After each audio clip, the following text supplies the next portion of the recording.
আপনারা আমাদেরকে একটু বলেন তো, আপনারা সিভি ড্রপ করেন কিন্তু ইন্টারভিউতে কেন আসেন না? আর ইন্টারভিউতে আসেন, জব কেন করেন না? প্রথমত আমাদের কিছু জিনিস একটু মাথায় রাখতে হবে। আমরা গরিব দেশ, আমাদের লেবার কস্ট খুবই কম। এটা নিয়ে আমার পার্সোনালি অনেক অবজেকশন রয়েছে। আমি মনে করি যে আমাদের স্যালারি রেঞ্জ বাড়ানো উচিত, কিন্তু আমাদের মার্কেট অনুযায়ী আমাদের এমপ্লয়ীদের স্যালারি বাজেট ওরকমটা না। এটা একটা পয়েন্ট, আমি এগ্রি।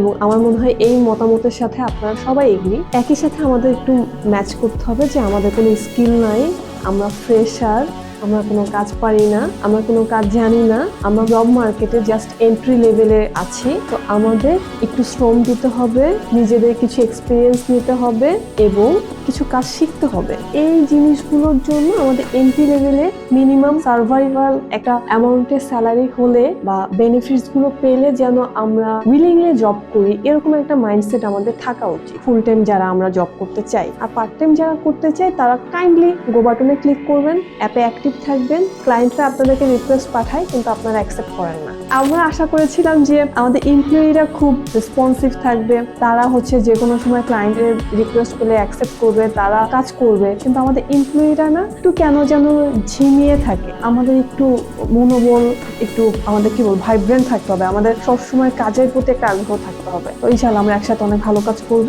আমরা কাইন্ডলি পছন্দনীয় জব ক্যাটাগরিতে জব অ্যাপ্লাই করব, গো বাটনে ক্লিক করে আমরা অ্যাক্টিভ থাকবো যারা পার্ট টাইম জব করতে চায়। আল্লাহ হাফেজ।